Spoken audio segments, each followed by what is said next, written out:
ወዳጅ ዝም ብለህ ሄደህ ከሸምሱ ሱቅ የምትገዛው አይደለም፣ ዋጋ ትከፍላለህ።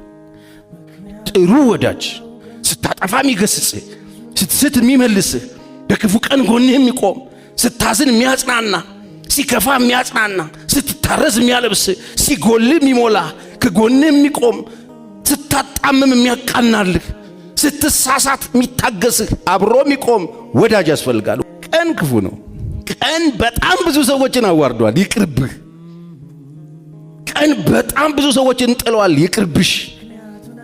አሁን እኔ ምንም አያስፈልገኝም፣ ተመርቄያለሁ፣ ጥሩ ደሞዝ እበላለሁ፣ ጥሩ ቤት አለኝ፣ እኔ የሚያስፈልገኝ ነገር ምንም ነገር ብፈልጋለኝ በማንኛውም ሰዓት መውጣት መግባት እችላለሁ፣ ምንም አያስፈልገኝም የምትሉ ሰዎች ግድ የላችሁም፣ ይቅርባችሁ። ወዳጅነት የምትፈልጉ ከሆነ ለመጎዳት ሬዲ መሆን አለብን። ምሳሌ 27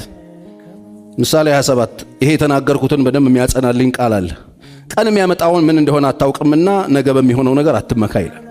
ምናልባት አንዳንድ ሰዎች የሚመኩት ሀብት ስላላቸው፣ ገንዘብ ስላላቸው፣ ስልጣን ስላላቸው፣ ዕውቀት ስላላቸው፣ የሆነ የተመቻቸ ነገር ውስጥ ስላሉ ይመካሉ። እኔ ሰው አያስፈልገኝም፣ እኔ ምንም ሰው ብቻዬን መኖር እችላለሁ ምናምን ይላሉ። ተው፣ ቀን የሚያመጣውን አታውቅም። ቀን ክፉ ነው። ግድ የላችሁም፣ ይቅርባችሁ። ቀን የሚያመጣውን አታውቁ።